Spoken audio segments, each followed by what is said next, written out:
الله الرحمن الرحيم وبه نستعين والصلاة والسلام على سيدنا محمد وعلى أهل بيته الطيبين الطاهرين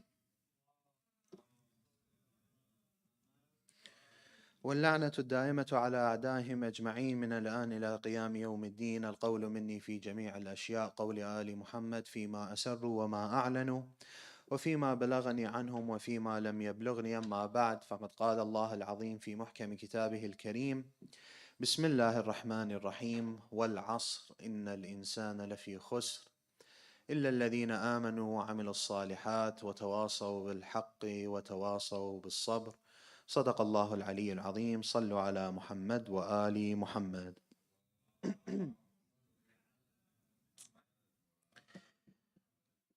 A psychiatrist by the name of Solomon Asch wanted to find something out. He wanted to find out, why do people change their opinions when they are in a group setting compared to when they are individual. Sallu ala Muhammad wa ali Muhammad.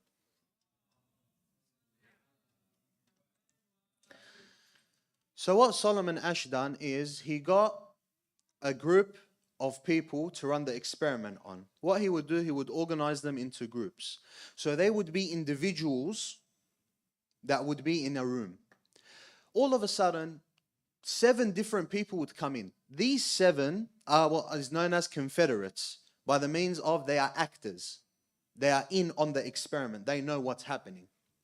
And there's that one person that he is the person being experimented on. What they done is, when they were in that group, they gave them 3 lines.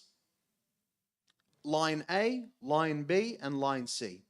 Line A and line C was very clearly shorter than line B. And what the question was, a very simple question, is which line is the longest line?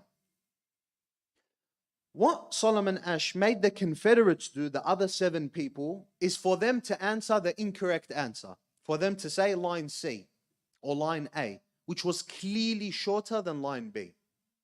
And they would go around, and the final answer would be actually the person they were experimenting on. So then they would go around giving all the wrong answers because they were in on it. And then it got to that last person, the person that's actually in the experiment. And they asked him, which one is the longest line? It was clearly B. But you found that over 40% of the participants answered the same answer as the Confederates. They said A or C. So that is very interesting. The fact that we are willing to go against what's so obviously correct based off of our perception because we are in a group. The fact that the human needs to conform, needs to be part of a majority, he is willing to let go of what's correct. He is willing to let go of what's clearly true in front of their eyes. And the humans, that's what they are. They're a social animal. They need to fit in. They need to conform. They do not like being a minority. They do not like being left out of the conversation. And they extremely are sensitive to what other people think of them, whether you like it or not. Whether you feel like you're Jean-Claude Van Damme and you don't care what people say about you, you're lying to yourself. Because every single person deeply cares about what other people think of them. Another experiment that was run is that they would put people in booths. And what they would tell them to do is, how much charity are you willing to give? So they would put them in a booth, they would show them a picture of a homeless man or person, and then they would tell them, this is the amount of money that you're allowed to give. They give them a certain amount, and then they ask them, how much are you willing to give to that person? So that was the experiment. But then there was another group. The second group, they would put a picture of cartoon eyes in the booth. They're cartoon eyes. It's just like a picture of a cartoon figure with just the eyes. The people that were in the booth where there were cartoon eyes looking at them gave charity 40% more than the first group. Just the fact that there's cartoon eyes, it's not even real eyes, and the person knows their subconscious makes them self-aware, and they tend to give more charity just because they have these eyes watching them. So we're a social animal, and we're highly influenced about what other people think of us. And we are willing to let go of the truth if it means that we conform and we become part of the majority. That's a dangerous thing. Because not only is it dangerous in the sense of what you follow in the truth, even on your life. Like they done an experiment where your life was in danger and they didn't believe it. There was this experiment called the smoke-filled room. What they done is they would put two different groups. One group was one person by himself in the room, and then they would put smoke in the vents. So then the room would be filled up with smoke. 90% of the people in that group would immediately knock on the door and start screaming for help because there's smoke, there may be fire. However, when you put that same person in a group, only 10% of them would call out for help because they are in a group. And we do something called social referencing. We base out, and we start this at a very young age, at like 2 or 3 years old. Social referencing is when you base your own emotions off of what other people are doing. Has anyone heard of the bystander effect? The bystander effect is that if you're alone and you see someone needs help, it doesn't take much of an equation. You see someone needs help, they are in pain, you go and help them. And most people do that. However, when there's more people around, you do what is known as social referencing. You look at them. Are they distressed? Do they feel like it's an emergency? If not, I'm not going to get involved. So 10% compared to 90% when they were alone, however, 10% when they were in a group. Even something that threatens our lives, we're willing to let go of if it means being part of the majority. So then that poses a question. How much of what we believe is right and how much of it is just us trying to conform to the majority? Think about it. How many things do you believe to be true in life? Is it because it's actually true? Did you do your research on it? Or were you born that way? Very interesting thought for someone to ask themselves. And the Quran warns us. It warns us of this mentality that just because something is in the majority, it's true. That is not a scale by which you can measure truth and falsehood. But our innate nature makes us follow the majority. So you need to actively fight that desire of yours to be part of the majority, to be conforming to the majority by being actively aware of what do I believe in? Is it right? Is it wrong? And find the evidence to back it up. And the Quran warns us of this. Do not follow others because they are a majority.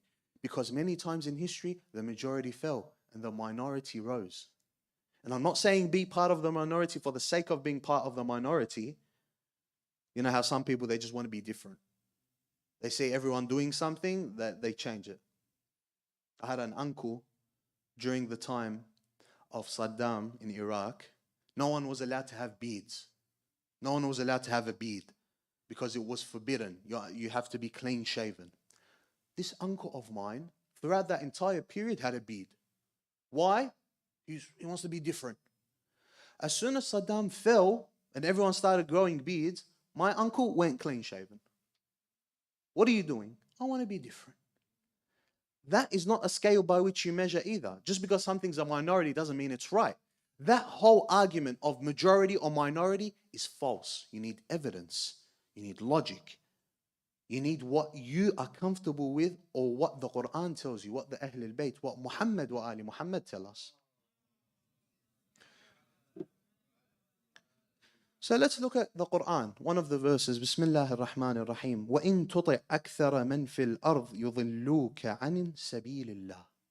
And if you were to obey most of those on earth, they would lead you away from Allah's way. What does that mean? Most people on this earth would lead you away from Allah's way.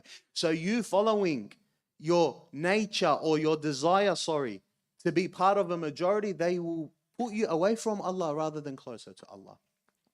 Then you have Nuh. Look at this. Nuh. How many years did he preach to his people? Who knows this answer? 950 years. 950 years. Okay. After the 950 years, how many people were with him on the ark, humans. So in these 950 years, how many people did Nuh save? The narrations say it was nothing more than 100 people. Some narrations say 80. Go say 95. If we were to say 95. So in 950 years, Nuh saved 95 people. So what does that mean? Every 10 years, he saved one person. One. Every 10 years. If you were to spread it out like that, every 10 years, he only saved one person. Look at the minority and the majority. Do we follow the majority and think that Nuh is a crazy man building an ark in front of nowhere where there's no ocean, there's no water? See that argument, how it falls? And the Quran says, when it comes to Nuh, وَمَا آمَنَ مَعَهُ إِلَّا قَلِيلٌ.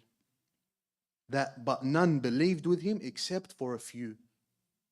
And look at the entire world population fell except for Nuh and the people that were with him. Then you have Talut, the army of Talut, when they were going to go to war against Goliath. They stopped past the river. He tells them, listen, if you drink from this water, you will not be able to continue with us. Majority of the people, what did they do? They drank the water. Who survived? The minority. Those were the people who survived. And they beat the great army that they were faced against with their small numbers, which was 313 people. The Quran says, فَشَرِبُوا مِنْهُ إِلَّا قَلِيلًا مِّنْهُمْ. They all drank except a few, a small number amongst them. And then in that same verse, كَم مِّن فِئَةٍ قَلِيلَةٍ غَلَبَتْ فِئَةً كَثِيرَةً بِإِذْنِ اللَّهِ. That how many times has a small force vanquished a mighty army with the permission of Allah? Does the majority, or just because something everyone else does it, I should be doing it too, does it apply to the Quran? The Quran tells us to stray far away from this argument. That just because other people do this, we have to do it as well. Because people ask questions like, why are the Shia, why are we a minority? What, so because we're a minority, we're wrong? Mathalan? Or because we are the minority, we are the stray ones? That's not the argument. If you were to follow the Quran, it looks like the minority, those are the ones that win. Those are the ones that are successful. And even have gratitude. We see in the verse, Bismillah ar-Rahman ar-Rahim, وَقَلِيلٌ مِّنْ عِبَادِي الشَّكُورِ. And very few of my servants are the thankful ones. Very few. Even that characteristics of being thankful to Allah, very few of us are. Being thankful doesn't mean you say Alhamdulillah. Of course, that's a beautiful thing to say. Having that dhikr of Alhamdulillah is beautiful. However, being grateful to Allah is when you don't complain. You've seen these people. Assalamu alaikum, how are you? Boo. The missus is that, the work is that, my car is this, my rent is this, my house is this, my family is this, my mother-in-law is this, my father-in-law is this, my son is this, my daughter is this. Doesn't stop. Every day he has a new woe to worry about, a new thing to complain about. That is not being thankful. Just that in of itself. It's not gratitude. Focusing, being a pessimist is a form of an insult to Allah. The fact that everything that you look at in life, you look at the cup as half empty. You look at life as if all the doors are closed upon you and there's no way out. That's a pessimistic viewpoint in life. That is a form of an insult to Allah. Because Allah has given you everything you need. Especially us. We have never went a day in our lives hungry. We have never went a day in our lives without food and shelter. While there are others on this earth that do not have this luxury that we have taken for granted. Others go throughout life with all types of diseases and hardships that we do not even think about. And that it is such a great blessing that we have that. We do not say Alhamdulillah. On the contrary, we complain and we have problems. What can you do? That is why the Quran says, وَقَلِيلٌ مِّنْ عِبَادِيَ الشَّكُورِ. Very few of my servants are genuinely thankful. Few. And then you have the idea of victory, which is the verse or the surah that I recite. وَالْعَصْرِ إِنَّ الْإِنسَانَ لَفِي خُسْرٍ. That verily, humankind is at a loss. Humankind, all of them, is at a loss. إِلَّا, except الَّذِينَ آمَنُوا, those who believe, وَعَمِلُوا الصَّالِحَاتِ, and do the righteous deeds, وَتَوَاصَوْا بِالْحَقِّ, and hold on to the truth, وَتَوَاصَوْا بِالصَّبْرِ, and hold on to patience. You look at another verse that describes this very surah. What does it say? It says, إِلَّا الَّذِينَ آمَنُوا وَعَمِلُوا الصَّالِحَاتِ وَقَلِيلٌ مَا هُمْ. Except those who believe and do righteous deeds, and how few they are. How little they are in numbers. So this argument of majority, of why can't we be like the rest, why are we a small number, why are we a minority, this all falls. Because truth is not measured by numbers. Truth is measured by what? Quality. And then we look at the toughest of these tests that Allah tests His creation with is the tests of the representatives of Allah. And this kicks off from the very beginning of our story, from once upon a time, when Allah created Adam. What happened? What did Allah tell the angels? إِنِّي جَاعِلٌ فِي الْأَرْضِ خَلِيفَةً. I am placing a representative of mine upon the earth. What did the angels say? تَجْعَلُ فِيهَا مَنْ يُفْسِدُ فِيهَا وَيَسْفِكُ الدِّمَاءَ. Oh Allah, are you going to place on this earth someone who will cause bloodshed and who will wreak havoc upon this earth? And then Allah says, إِنِّي أَعْلَمُ مَا لَا تَعْلَمُونَ. I know what you do not know. He teaches Adam. Adam proves his knowledge to the angels, and the angels prostrated, except Iblis. This test began from the very beginning. And then you see it throughout the time. What happened with Musa? Musa, look at what Musa done for Bani Israel, by the way. Bani Israel was being enslaved by who? Who was enslaving Bani Israel at the time? Pharaoh, the Pharaoh. He was enslaving Bani Israel. They were getting killed. Their women were getting taken from them. Their children were being butchered. Musa comes and saves them from all of this. All right? They reach to the water. What does Musa do? He parts the sea. And you think it stopped at that? Don't let the movies fool you. He didn't part it once. Because when he parted the sea once, what did Bani Israel say? They're like, nah, we're not all going to walk together. He was like, why won't you walk together? He was like, what if this tribe walks in front of the other tribe? That means the other tribe is better than my tribe.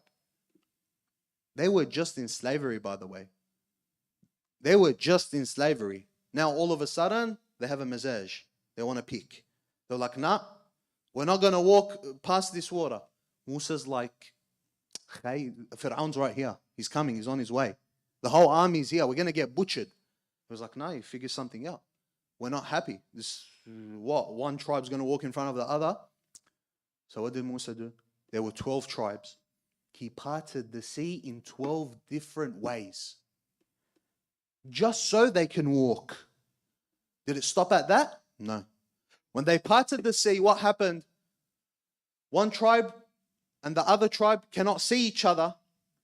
So what did they tell Musa? They're like, oh Musa, we want the water to be clearer. We want to see them. Just in case they want to walk in front of us. Oh my God.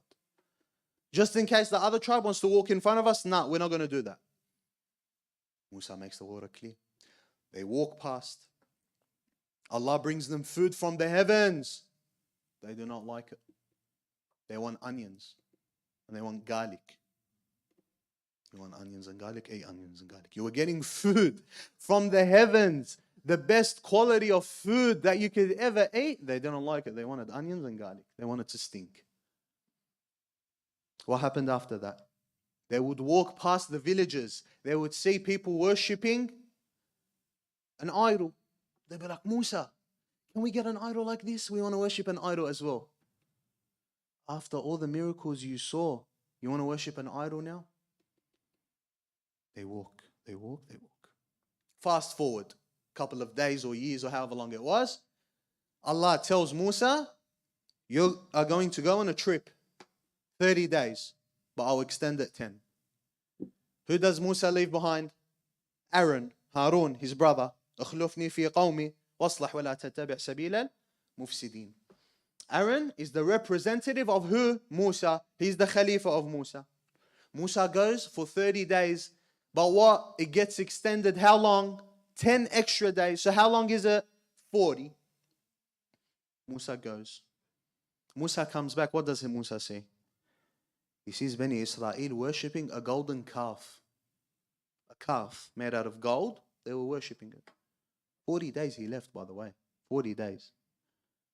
And the majority were worshipping a golden calf because the Samiri, he built the calf in a way where when the air would hit the calf, it would go through an air vent and it would make a noise.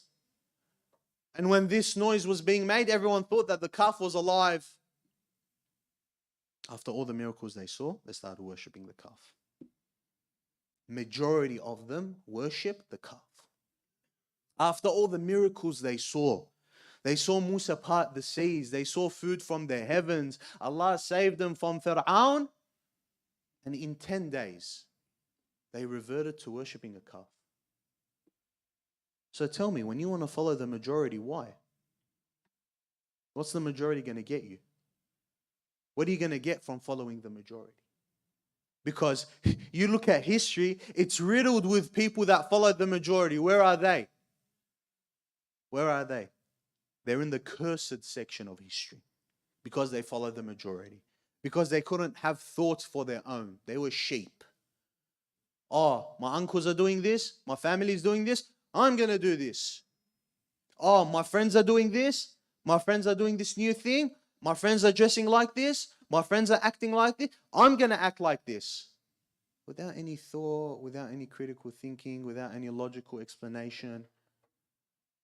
Who do you want to be in history? Do you want to be the side that followed the majority so then they perished? Or do you want to hold on to the path that is hard? Yes, it is hard. Yes, it is difficult. But at the end of the day, it's the truth. And the truth is never easy. The truth is never the easy path to take. So you get to choose for this yourself. And you see the majority, how the majority fell after who? After our holy prophet Muhammad. What does the verse say? وَمَا مُحَمَّدْ إِلَّا رَسُولٌ قَدْ خَلَتْ مِنْ قَبْلِهِ الرُّسُلُ أَفَإِنْ مَاتَ أَوْ قُتِلَ انقَلَبْتُمْ عَلَىٰ أَعْقَابِكُمْ. That Muhammad is but a messenger. Other messengers have gone before him. If he were to die or to be killed, you regress into disbelief. And those who regress into disbelief will not harm Allah whatsoever, and Allah will reward those who are grateful. So what does it say? It says, on the hypothetical that your prophet dies, you will definitely regress into disbelief. You will regress. انقلبتم على أعقابكم. You will go back to your old ways. You will go back to your old ways. When the second Khalifa would say that I cried once and I laughed once. I laughed when I ate my God that was built out of dates. And I cried when I buried my own daughter alive. That is what all the Muslims will go back to after the death of the Prophet. But then at the end of the verse, what does it say? And Allah will reward those who are grateful. What did we say about the grateful? وَقَلِيلٌ مِّنْ عِبَادِي الشَّكُورِ. Who are those that are grateful? The minority. So the minority after the Prophet will not regress. However, the majority will regress. And the majority did regress. And the majority regressed to the point where there is a hadith in Sahih al-Bukhari, and it's a dangerous hadith. It's a very dangerous hadith. Where the Holy Prophet says in this hadith, and this is narrated by Abu Hurairah, where the Prophet, while he was alive, he told Abu Hurairah, he said that it is as if I am on the day of judgment and I see a group of my companions, but I see someone ushering them into Jahannam. My companions. So the Prophet called, Ya Rab, Ashabi, these are my companions. Why are you ushering them to Jahannam? They say, O Prophet of Allah, after your death, ارتدوا على أدبارهم القهقرة. These companions of yours, after your death, regressed. They fell into disbelief. And then the Prophet says in that hadith, he says, فَلَا أَرَاهْ يَخْلَصْ مِنْهُمْ إِلَّا مِثْلُ هَمَلِ النَّعَمِ. I do not see any of the people of my companions being saved from the hellfire except hamal al-ni'am. You know what hamal al-ni'am is? You see when you have a cattle and you're guiding them, there's always that one or two that stray off from the path. This is hamal al-ni'am. A very small amount will actually hold on to the straight path. What was the straight path after the Holy Prophet? Amir al-Mu'mineen Ali ibn Abi Talib. That was the straight path. That was what everyone was supposed to hold on to. And no one held on. And the Imam says this, after the death of Prophet, no one held on except Salman, Al-Miqdad, and Abu Dhar. Those were the people that definitively did not even have doubt. Some others did doubt, but they came back. So look at the minority, what happens to it. And Dua al-Nudba puts it beautiful when it comes to Amir al-Mu'mineen. We see in Dua al-Nudba where it says, وَالْأُمَّةُ مُصِرَّةٌ عَلَى مَقْتِهِ مجتمعة على قطيعة رحمه وإقصاء ولده إلا القليل ممن وفى لرعاية الحق فيهم. And the people insisted on detesting Ali ibn Abi Talib and moving away his descendants from leadership, except for a few ones who fulfilled the duty of observing their rights when it came to what? To imamat. Did they hold on to the imams or not? إلا القليل. Very little of them actually held on to the wilayah. Who's of those very few? Banin. She held on to Amir al-Mu'mineen. And not only that, she held on to Al-Hasan wal-Hussein. Sometimes you think about what Banin done, it boggles the mind. She let go of her own name. She marries Amir al-Mu'mineen alayhi salam. And then she tells Amir al-Mu'mineen, do not call me by my name. Her name is Fatima. He tells her, why do you not want me to call you by your name? She says, because when you call my name, which is Fatima, I see Al-Hasan wal-Hussein, they feel sad because they remember their mother. Do not call me by my name anymore. Call me al-Banin. And she raised her sons, her 4 sons, for all of them to die in Karbala in defense of Imam al-Hussein. Do you think this is chance? Let me give you a number crunch right now. If we were to say, how many Shia are there today? Roughly 200 million. Okay? How many of us, or what are the chances that one of us would be part of the 72? Since we always say we want to be of them, what are the chances that we will actually be of those 72? So there's 72 and there's 200 million. You know what the number is? The number for the likelihood that we will be part of that 72 is 1 in 2.9 million. The chance that we would be of the 72 is 1 in 2.9 million. Or even during that time, the chance that anyone on the earth at that time would be of the 72 is 2.9 million in 1. 1 in 2.9 million. That's not even 0.001%. That's way less than that. But what are the chances that 4 people, 4 brothers, would be part of the 72?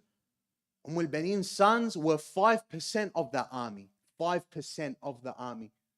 4 out of 72. What are the chances of that if you want to leave it up to chance? The numbers say that the chance will be 1 in 78 septillion. You know what septillion is? You know how many zeros are in a septillion? 24 zeros. 24 zeros. If you want to count to 1 septillion, it would take you longer than the time that we have lived in this entire universe, longer than 13.8 billion years, just to count to 1 septillion. The chance that 4 brothers would be on that day, that decisive day in Karbala. Banin's sons weren't chance. She raised them. She produced and manufactured wilayah. There's one thing for you to believe in the truth, there's another thing for you to manufacture it. To manufacture someone like Al-Abbas, who when he attacked and approached the army, they fled like sheep, afraid for their lives. This is the mother. And there is no mother that can raise a son like that, a warrior like that, where men trembled at just his name, other than al-Banin. She raised 4. Not only was she believing in the wilayah, she raised 4 to sacrifice themselves in that wilayah. So of course her name is eternal. Of course her name 1,400 years later is still being uttered today. On the other end of the globe, here, we talk about Banin. She's eternal because of her stance, because of her willingness to let go of her need to conform to the majority and be part of the minority. She is eternal in history, not only for herself, but the sacrifice that she made. Those 4 sons that she had that sacrificed themselves for Imam al-Hussein alayhi salam. That's what it means to be eternal. Don't seek comfort, seek the truth. And you can be eternal like that as well. But you'd have to work very hard to be like Banin. اللهم عجل وليك الفرج والعافية والنصر واجعلنا من أنصاره وأعوانه ومن شيعته ومحبيه وإلى أرواح المؤمنين والمؤمنات رحم الله من قرأ سورة المباركة الفاتحة مع الصلاة على محمد وآل محمد.